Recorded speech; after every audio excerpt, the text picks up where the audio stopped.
Hi everybody, welcome back to English 112. This is for our class for Thursday, the 16th. And where we are is talking about the actual literature itself, starting with the short story unit. And in terms of defining a short story, it is basically a story that is short. Though short, of course, can be rather subjective. Usually deals with one major incident, and usually we have some sort of a twist at the ending. But outside of that, there's lots of different ways we could go about defining a short story. So I wanted to give you several examples of short stories, which is what we are going to be doing over the next several classes, now that we've talked a little bit about the foundation of literary studies. And if nothing else, I wanted you to see the difference between this short story, A Sorrowful Woman, and another story I had you read, A Secret Sorrow. And even though both of these have very similar titles, they're very different kinds of writing. We talked a little bit about formula fiction. Fiction that follows a formula that's written for entertainment and profit. And that's basically what we saw with Secret Sorrow.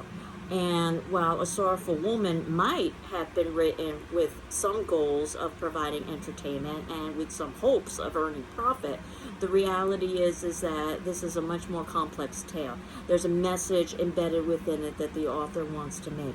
But rather than give us a message, instead what we are is given a story which hopefully will allow us to feel some of what the characters feel so that we can more easily embrace the message at the very ending of the piece. And again, you don't necessarily have to agree with the author, but you do need to be able to identify what the author's message might have been, or messages, I think is probably more accurate, might be within a text. So when we're reading A Sorrowful Woman, we can see almost immediately some of the differences with A Secret Sorrow. A Secret Sorrow was very predictable and cliche. A Sorrowful Woman is not predictable, nor is it cliche. Secret Sorrow was easy to read. In fact, you could skim it. Chances are it didn't require much attention, thought, or energy from you. The exact opposite with A Sorrowful Woman. In fact, when we begin A Sorrowful Woman, that once upon a time there was a wife and mother one too many times, immediately we're left with questions. And A Sorrowful Woman doesn't necessarily always answer all of the questions that it poses to us. We don't get a neat, tidy little ending the way we do with A Secret Sorrow. And that's a good way of seeing the distinction between formula fiction and literature, the kinds of writings that we will be devoting our attention to over the course of this class. I also wanted to talk a little bit about The Story of an Hour by Kate Chopin and a section of readings that I had assigned entitled The Reading and the Writing Process. But to begin with A Sorrowful Woman, and you can see in the notes below, I've found a link so that you can access this on the internet if it turns out that you don't yet have access to your books. And I've indicated some points that I wanted you to consider about this story. The first, the author, Gail Godwin, a female author, and this is probably going to be important in terms of our understanding of the text, especially when we look at the date in which it was published, 1971. This would be the time of the women's rights movement, and it was also a time of great social upheaval. So you put these two pieces together and the title, A Sorrowful Woman, so we assume, even though we may not necessarily have read the piece yet, that the story is about a woman. So if it's written in 1971 by a female author and it's about a woman, we can guess that it probably has something to do with the role of female in society at the time. And because the term sorrowful is used, we can perhaps guess that the woman is not particularly happy, though we don't know why. We need to read the text. Though the first line gives us a hint that there was a wife and mother one too many times. This was the question I asked you to respond to in the discussion forum, and as many of you indicated, that first line helps to establish tone, but I would have asked you, how exactly does that help to establish tone? Once Upon a Time obviously bring forth ideas of fairy tales, and A Secret Sorrow was very much like a fairy tale in that they lived happily ever after. But this obviously story is not going to be a happily ever after, or perhaps it shows what happens after you get married, because in this particular instance we have a woman who is very unfulfilled, and she's unfulfilled because of the roles that she has to play as wife and mother. hence the opening line, there was a wife and mother one too many times. It is not in any way saying that she had been married previously, and I know sometimes readers think that this is the second or the third time that she's gone through this. But there is no evidence in the text to point to that. And remember, you need to find evidence in the text in order to be able to support your position. But if you've ever heard the term sick and tired, then perhaps you can understand the story, because she is sick and tired of the roles of wife and mother. It's one of the reasons why she isn't given a name in this story. It takes away her individual identity, and she's merely seen by her roles. That said, the same can be seen with the husband and also with the child.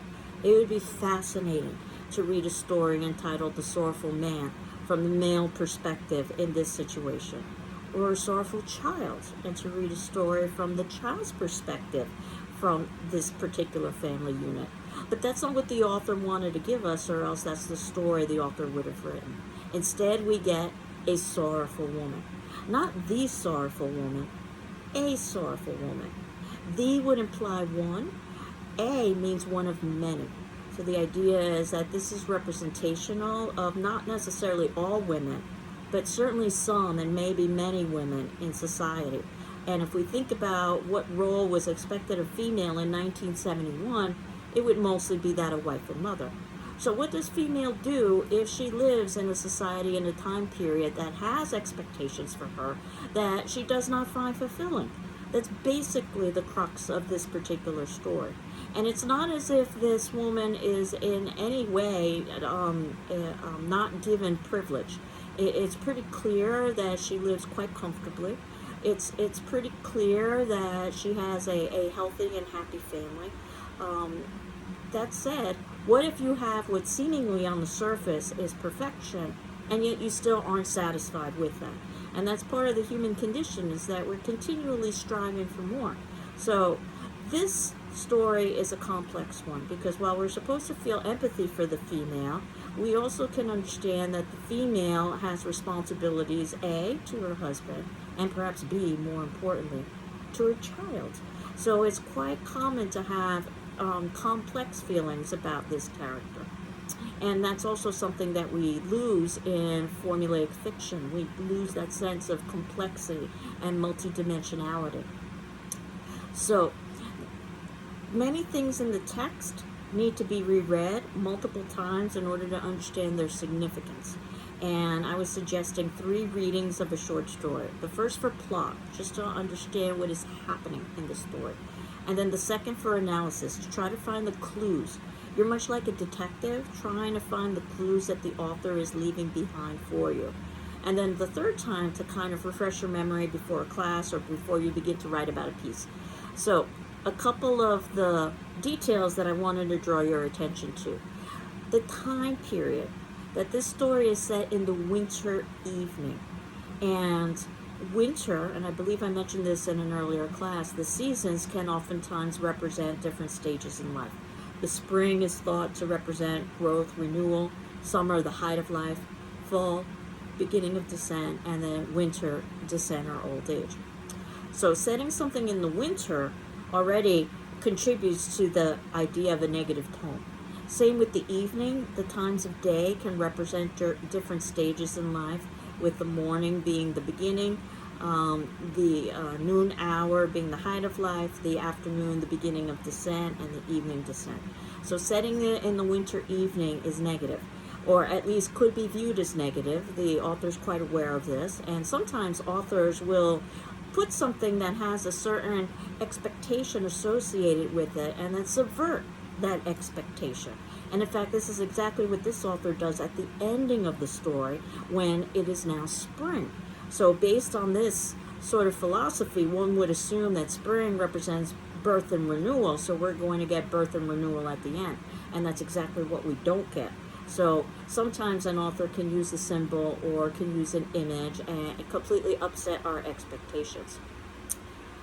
No names for any of these characters, again, because they are representational of their roles in society. And also, I think it's easier when a reader is reading this to sort of insert themselves into the characters if the characters aren't given specific names. This isn't a particular person's story, but this is the story of many wives and many husbands and many children. And throughout the story, the husband continually says he understands these things. He understands these things. And certainly he tries. And he tries to be as supportive as he can, but the help that he offers is not help that is needed by the woman. In fact, we even have a term for this. In many ways, he's enabling her behavior. And I wonder if he truly understands, and could he understand in 1971? Another way of thinking about this text is how mental health struggles would have been addressed during this time period. And certainly we've progressed much more in terms of mental health. But it's too simplistic to say, oh, well, the mother is just simply depressed. The real question is, why is she depressed? And she's depressed because she's being forced into this role of wife and mother when it's not fulfilling for her, even though she has a good and loving husband, and even though she has a good and loving child. I love how the beginning begins when she says, she looked at them, and for me this is on page 39, the husband durable, receptive, gentle. Now, it always struck me as odd to refer to a person as durable. The child a gender, golden free. So that's supposed to represent the epitome of perfection, unless you've ever spent time with a 3-year-old and you understand that they can be quite challenging. The sight of them made her so sad and sick. She did not want to see them ever again. And of course, throughout the story, we're trying to figure out why she would respond that way. Now, lots of color references in this story that oftentimes are used symbolically. You might or might not have caught that the child's eyes were gray and the husband's shirt was gray. This is going to be important because gray is oftentimes seen as a negative thing associated with a depression and darkness. Gray is also in between the colors of white and black. And you could say that there's a good amount of ambiguity. It's not necessarily one or the other that's present in this particular story, because certainly we can empathize with a woman who feels trapped by the expectations of society, but we can also empathize with a child that needs its mother, let's say. And how do you reconcile those two? And it's not easy, but that's how real life is. It's not necessarily easy. Now, there is an episode where there's a reference to a bra. And again, I was talking about rereading the story so that you could catch the details. So if you missed the details about the bra, you missed an important piece about this particular story. This is where the husband is undressing her. And this is about the 4th paragraph in. The bra hung down by one strap down the side of her body. She had not the impetus to shrug it off. She looked down at the right nipple, shriveled with chill, and thought, how absurd. A vertical bra. If only there were instant sleep. So there's a lot going on here. First of all, this could have been an erotic scene. If we were reading Secret Sorrow, it would have been an erotic scene, an undressing that would lead probably to a love scene. That's not what we get here. Because again, we're not reading a piece of formulaic fiction. Also, think about the purpose of a bra. A bra is supposed to offer support, but a bra can also be constrictive. And one might say this is exactly what the woman is experiencing in her life, is a constriction. And if you know anything about the history of the 1960s and the 1970s, women were literally burning their bras in protest of their plight in society during that particular time period, and that they did not have equal rights and equal access.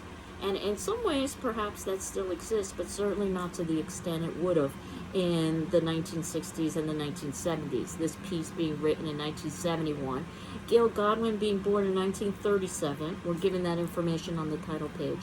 So you can imagine the kind of life that she would have lived in the 40s, the 50s, and the 60s, and that probably helped inform her writing for A Sorrowful Woman. And that foreshadowing with instant sleep. And again, we may not necessarily know the significance of that until we get to the ending of the story. Foreshadowing is basically a kind of clue that's given in the story about what will happen in the future. But again, if we haven't gotten to the ending of the story, we may not recognize that clue. But instant sleep is basically what she asks for throughout the piece, and probably is what is represented by her suicide. Now, the husband, in trying to support her, is basically making her these sleeping mixtures in batches. This is also some foreshadowing, because at the ending we find out that she overdoses. And again, if you're listening to this and going, oh, I missed that you've got to read very, very carefully. It's not directly stated. It is suggested, and I'll show you the place in a moment, or I'll reference that place in a moment. But before I get to that place, as the story continues, there's reference to the idea of her hitting the child. That she did it when she knew the husband would see. And this very much seems like a cry for help. Again, she may not even be able to articulate the kind of help that she needs. Not only does the husband probably not truly understand, I would suspect that she probably doesn't truly understand either. And this is after, when the child is doing things like trying to play with his mother, and at one point he acts like a vicious tiger. And note the imagery there. A tiger is a predator. And the idea that, at least from an emotional standpoint, she feels her child, and perhaps her husband as well, are rather predatory in that, in one way or another, and they're not allowing her to have the independence that she wants, even though they may not be doing it deliberately. In that episode where the child is pretending to be a vicious tiger, he scratches her wrist, and she watches a little bit of blood form on the wrist. Again, some foreshadowing here for suicide, because suicide is oftentimes done by the slashing of the wrist. We can also say blood represents love force, and that this child is literally draining her life force, or the blood, out of her. Later on, we get another reference to a grasshopper that the help that they've hired brings in. The grasshopper represents the outside world, the natural world. Notice how this story takes place almost exclusively indoors.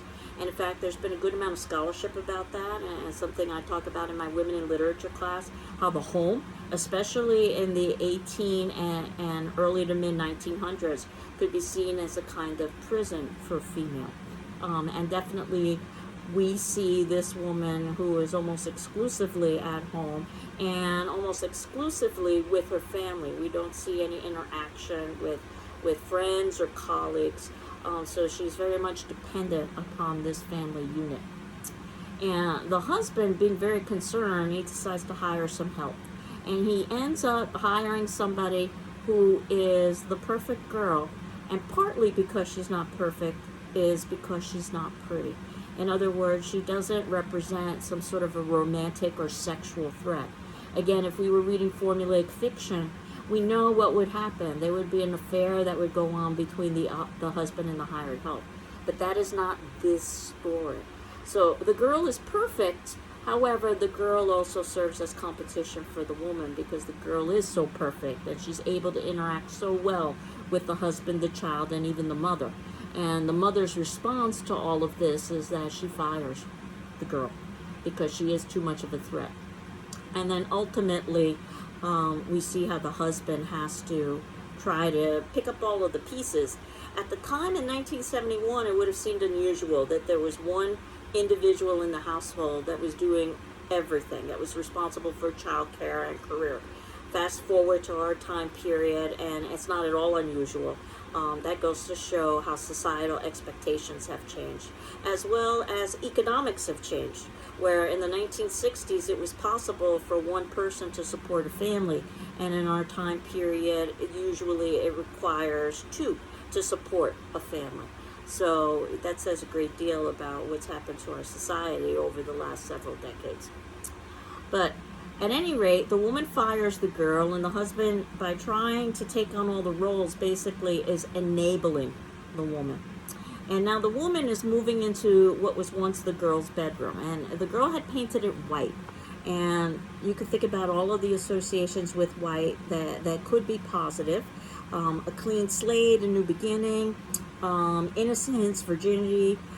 You can also think about all the negatives associated with white, blandness, institutionalization, things of that nature. But this is where ultimately the woman goes after the girl leaves, almost trying to get the girl's identity. And she spends winter afternoons there. Notice the time period has moved up from evening to afternoon, though we're still in the winter. This is where the mother is going to isolate herself from the family. And she is wearing an old sweater from school. The assumption is that she's trying to relive her former life. She's looking for comfort, a time when she didn't have responsibility to other people, such as a husband or a child. She merely had responsibility for herself. So when I'm thinking about the mother removing herself from the family and moving into the girl's white room, and I'm thinking about the time period that we're moving earlier on into the day, I'm thinking that at least for the woman in this story, there is a positive movement. There is a possibility for some freedom or for some self-realization or self-actualization, even though that may not necessarily be for the benefit of the family unit as a whole, or the husband specifically, or the child specifically. This is my guess, if I haven't necessarily finished reading the story at this particular point. So you might have noticed that as the woman isolates herself in this room from her family, she's engaged in tasks such as hairbrushing. Now, there's lots of things that we could do from a symbolic perspective with hairbrushing. Brushing one's hair rather than brushing someone else's hair, which was probably her duty as a mother, illustrates the idea of self-care. The fact that the mother is trying to care for herself. It also is very soothing. It's almost like rocking back and forth. And there is lots of reference to the idea of hair and fairy tales. Think about something like Rapunzel. Rapunzel, Rapunzel, let down your hair. And she is at one point referenced as a virgin in the tower. And we know the story begins with the once upon a time, so there is this sort of fairy tale motif. So something as simple as hair brushing or writing a sonnet, and you may not necessarily be quite aware of a sonnet yet, because we haven't spoken about it. We will talk about this more in our poetry section. But basically, a sonnet is a short poem, but it also has very strict detail rules in terms of its length, in terms of its rhyme scheme or the pattern in which it rhymes, and even in something like the use of syllables. So it's one of the most restrictive poems that can be written. So there's some irony here that the woman is considering to write a sonnet, something that has a good number of rules, just like being a wife and mother has a good number of rules. And then at one point she says to herself, well, my sonnet can be any number of lines. It doesn't even have to rhyme. So she's beginning to explore other possibilities where she is breaking the rules and she is reaching beyond the rules. Again, I read this and I'm thinking that this is a woman that is going to come to some sort of self-actualization or some epiphany. And if we think about the beginning of the story, when ultimately one of the first things the mother does is she asks the father, could you just, put the boy to bed and read him the story about the monkey who ate too many bananas? The assumption is that those are usually her responsibilities, the caretaking responsibilities. She's taking care of the chores while both the husband and the child are watching her take care of the chores.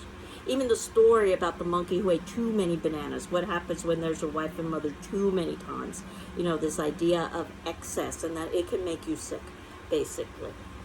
But notice that, the idea of the mother accepting notes under the room or under the door in her room, while that might sound very unrealistic, when we get to someone like Emily Dickinson, a very famous poet, we'll talk a little bit about how she lived a lifestyle that wasn't that different.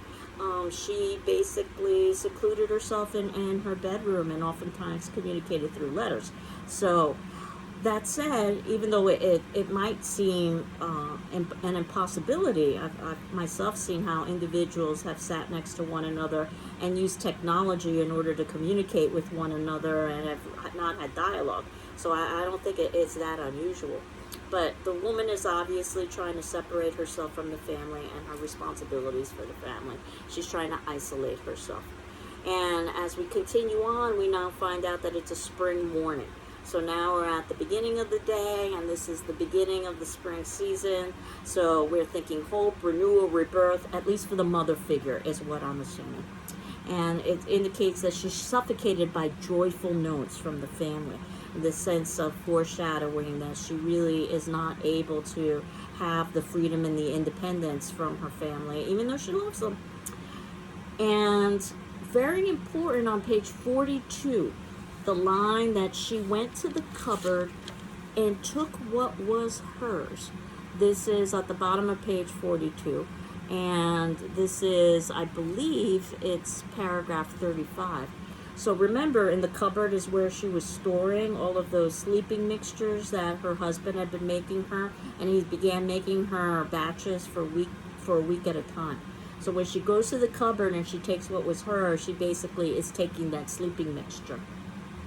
And then she completes this laundry list of chores. 5 loaves of warm bread, a roast stuffed turkey, a glazed ham, 3 pies of different fillings, 8 molds of the boys' favorite custard, 2 weeks' supply of freshly laundered sheets and shirts and towels, 2 hand-knitted sweaters, both of the same gray color. Remember, we had talked about the significance of gray. A sheaf of marvelous watercolor beasts accompanied by mad and fanciful stories nobody could ever make up again. A tablet full of love sonnets. Remember, she was contemplating not having to write a sonnet, and in the end she writes love sonnets addressed to the man. So basically what seems to be positive, at least this is how the husband and the child view it, that mom is back to her old self, willing and able to take care of the family unit, is really a negative for the woman, because we know that these expectations are killing her, and which is exactly what literally happens by the ending of the story. And it's not that she can't fulfill this role by doing this litany of chores and expectations at the end. We see that she's quite capable, but that doesn't necessarily mean that it brings her any kind of satisfaction or joy or fulfillment. So, when somebody says this job is killing me, they usually don't mean that from a literal perspective. But this is exactly what we see at the very ending of this particular piece. And the child not understanding that the woman is dead, and a reader not reading carefully might not necessarily understand that the woman is dead. That the husband, when he's checking her wrist and listening to her chest and looking at her eyes, he's checking for vital signs. And when he buries his head in her hair, it's because he's so distraught. And even though the child doesn't understand, and he asks, can we have the turkey for supper? Again, thinking about himself as a child should. The child also very astutely says when they first walk into the room, and this is on page 43 of my version, she's tired from doing all of our things again. She's tired from doing all of our things again, which is exactly what we find with a woman who was a wife and a mother one too many times. So, out of the mouth of babes, whether the child really understands the complexity of what that means. Certainly the father should understand the complexity of that and doesn't. And then I had indicated that the ending questions could oftentimes be clues for how you could go about reading a particular story. And there are ending questions here on page 43 for this particular piece. And we could do much more with this story, but I just wanted to leave it here and to give you a sense of how you would go through reading a piece of literature. And that at first, what you're trying to do is to identify what the major elements are of plot. And then after that, you're trying to determine why those things are happening within the story. And you're looking at things like symbolism, and you're looking at things like language, and you're looking at things like themes and setting and character. And again, there's a lot to examine. If you chose to write on this particular short story for a journal, for instance, which won't be due until we get to the ending of the short story unit, but certainly you can hand in your journals early. I'm expecting about a page or so of thoughts, questions, responses to this story. Certainly you can include anything I've talked about in my class videos. Certainly you can include anything that was discussed in the class discussion forums, as well as your own thoughts and your own observations. And you could certainly write more than one page, but I'm thinking about a page or so.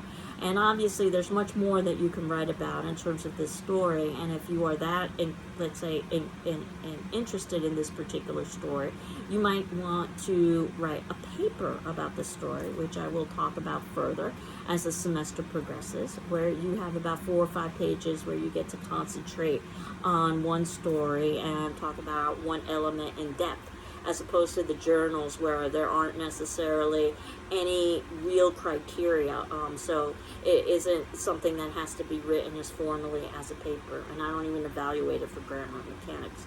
And for your short story journal, for the short story unit, I am asking you to respond to 3 of the short stories that we've read in the short story unit. The first that we've talked about is A Sorrowful Woman, but there are quite a few that are following, so that you've got some choice in that particular list.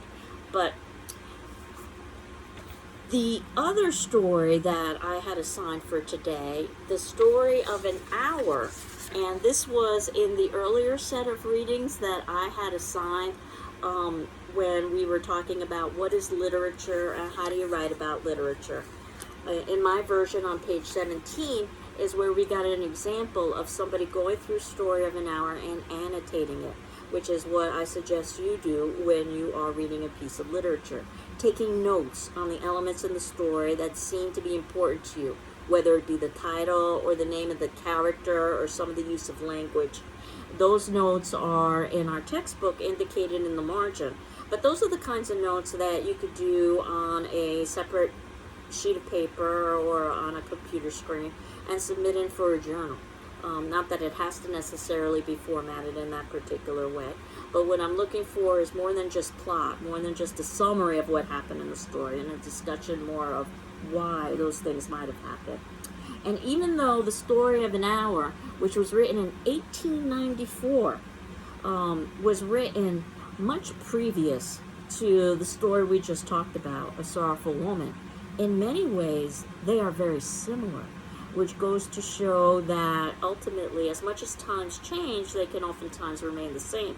And it's one of the reasons why I wanted us to talk about The Story of an Hour, because we also have the story, in this instance, of a woman who is unfulfilled by her role. And she comes to that realization herself over an hour when she believes that her husband has been killed in an accident. And of course we find out that he wasn't killed in an accident. And then at the end, she's the one who dies. We're told earlier that she has heart disease, or specifically heart trouble. That's very important. And then she dies of joy that kills. And I wanted to talk a little bit more about that, specifically next class. So as I was indicating, rereading these stories, if you haven't had a chance to reread The Story of an Hour for the kind of depth and detail that literature requires, then certainly you should do so by the next class. The next class will also talk about another short story called Rose for Emily, and again, you should read it very carefully. One of the things that I think is interesting about that story is that there actually is an interview by the author himself, years after the fact, about his construction of that story. It's called On a Rose. So I had, and it's just about a page and a half or so. So I had selected that as well for you to read so that you could get a sense of the author's perspective on his writing. And a very strange reading I had for you next class, the Glossary of Literary Terms. Not that I expect you to read the glossary word for word, but you can see that starting on page 1716, there is indeed a glossary in your text that lists many of the major elements of literature, many of which we will discuss over the course of the semester. So I wanted you to be aware that that was that. But the last thing that I had asked you to consider for today was the section Reading and the Writing Process. And that's on page 1663, where it begins to give some ideas and examples of things to consider when you are reading and ultimately when you are writing, which is what you will be doing in the next few weeks, about a piece of literature. And they give you some ideas and suggestions. Again, these are merely ideas and suggestions. You don't necessarily have to follow a particular template in terms of your analysis of literature. But if you aren't necessarily sure where to begin, then you can always think a little bit about the reading and writing process and some of the suggestions given to you by the text, or some of the suggestions given to you by me as well. And that this particular section on page 1665, at least in my version, talks about annotating the text, how you can go about taking notes from the actual text when you're reading it, much like I just drew your attention to the story of an hour and the example of its annotations. And also journal note-taking. And I'll read you this section. By writing down your reactions to characters, images, language, actions, and other matters in a reading journal, you can often determine why you like or dislike a work, or feel sympathetic or antagonistic to an author, or discover paths into a work that might have eluded you if you hadn't preserved your impressions. Your journal notes and annotations may take whatever form you find useful. Full sentences and grammatical correctness are not essential, unless they are to be handed in and your instructor requires that. Though they might allow you to make a better sense of your reflections days later if they are grammatically correct. The point is simply to put in writing thoughts that you can retrieve when you need them for class discussion or for a writing assignment. So that's basically what I was thinking about in terms of the journal assignment. And you can see this section continues talking about how journals can be morphed into actual papers, which was one of the thoughts I had with our journal assignment, that perhaps you would write something in a journal that you could eventually elaborate on and turn into a paper. That's a very efficient use of time. Not that your journals have to necessarily be connected to your paper. They could be completely disconnected. But starting on page 1667, gives you some suggestions on how to go about writing a paper, about how you need to first consider a topic, and then get an idea of how much depth you should go into in relation to examining that topic. And then a topic, which is just a general idea, is different than the thesis, which basically is a summary of what it is you have to say about that particular topic. It's usually a sentence or two and included in the first paragraph of a paper. And oftentimes the thesis is something that you revise over the course of writing a paper. And there's suggestions with writing a paper that rather than trying to write the perfect first draft, to do some brainstorming and free writing, to come up with ideas first and then formulate those ideas into sentences and paragraphs, and to write a paper over the course of time in stages and drafts, rather than trying to do it all at once, which is exactly what I am going to suggest when we talk about writing papers in greater depth. And there are even a series of questions that they give you to consider when you are writing, whether or not you wanted to talk about things like point of view or character or tone or diction. Diction is the use of words, or symbols, or characters' emotions or behaviors, or the time period in which the piece was written, and it goes on and on. And many of these questions are related to questions or to topics that we were talking about earlier in the semester when we were talking about scholars and critics studying literature from a particular lens or perspective. So Marxist questions, for instance, could be how are class differences presented in the work. And I had referenced something like A Sorrowful Woman, that it's pretty obvious that she lives a life of a good amount of privilege and that she's not worried about her basic needs. They basically hire a girl. She oftentimes is taken out to dinner by her husband. So obviously they have expendable income.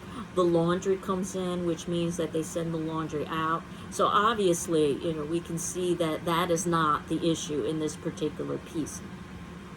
In fact, many people have criticized the Sorrowful Woman and that she's had so much privilege that she doesn't necessarily need to be dissatisfied.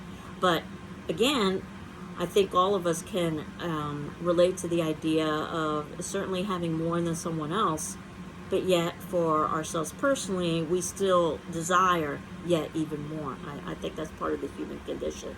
It's certainly part of what we call the American dream and some of the goals and aspirations of oftentimes associated with being an American, which we will talk about further actually when we get into some of the other texts, specifically A Raisin in the Sun.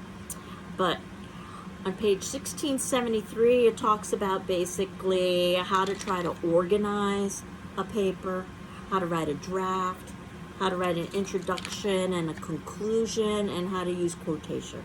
Now, I'm going to be talking about these elements as well when we get a little bit closer to writing a paper, but this is a section that's included in your textbook as well that you can reference. It's one of the reasons why I ordered a textbook for this class, so that you could reference additional information that would be useful to you. Though certainly you can find all of this information in various places. I expect that all of you have taken English Composition 1, and you've probably have texts that review all of these elements, and there's certainly a good number of websites that do the same as well. But I just wanted you to be aware that it was there. And the section on revising and editing and how important that is. So there are questions there about writing. Is the topic manageable? You want to make sure it's not too narrow or too broad. Is the thesis clear? Is it based on a clear, careful reading of the work? Is the paper logically organized? Is your argument persuasive? Should there be any material that's deleted because it's just not important to your thesis? Does your opening introduce the topic in your thesis, the name of the author and the text? Are the paragraphs developed, unified, and coherent? Are there transitions linking up the paragraphs? Is there a concluding paragraph that gives a sense of closure to the reading? Is the tone appropriate, academic, serious, and formal? Is the title of your paper engaging and suggestive, and also original? It shouldn't necessarily be the title of the text itself. Are the sentences clear, concise, grammatically correct? Have technical terms been used correctly? Are you quoting from the text to support your material, and are you making sure that you're not quoting excessively merely to fill up space?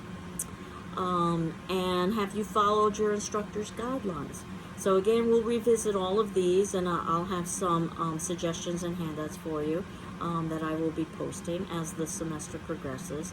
But for now, just be aware that that exists in our text. So it might be a section that you may want to dog-ear or save so that you can refer back to it. So for next class, I wanted to talk about the story of an hour in a little bit more depth, as well as talk about A Rose for Emily and also On a Rose. For today's attendance question, I wanted you to think about the story of an hour, and specifically the name that's used for our primary character. Unlike A Sorrowful Woman, where we aren't given names, in the story of an hour we are given names. We are given the name Mrs. Mallard. Mallard in particular is very interesting. You might be aware that a mallard is a bird, specifically a duck. You may or may not necessarily been aware of that. You might know a lot more about mallards, or you might know absolutely nothing about mallards. But what I'm asking you to do is a little bit of research. If you don't necessarily know much about mallards, see what you can find about mallards and their qualities and characteristics. And after you've read the story of an hour, think about identifying a quality associated with mallards that could apply to our principal character, Mrs. Mallard, in the story of an hour, and discuss why.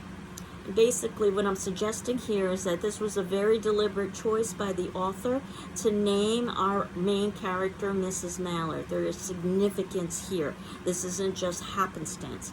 And if you've ever been in a situation where you've had to name something, whether it be a child or it be a pet, or whatever the case may happen to be, you know that yes, it can sometimes just be coincidental or happenstance, but more often than not, it's quite deliberate, and it usually has some significance. So again, if the author has given us a detail, it's probably significant, and in this story, it is significant that the name of our primary character is Mrs. Mallard. So I look forward to seeing what you have to say in your discussion forums, and as I indicated, if you need additional time with the form, just ask me for an extension. That's perfectly fine. And while you don't necessarily have to comment on the responses of your classmates, you should indeed at least read your classmates' responses and my responses to your classmates so that you can get a sense of what it is we would have discussed in class discussion. So I hope you're well. I'm well. And we will continue on next class talking about the story of an hour and A Rose for Emily. Take care. Bye-bye.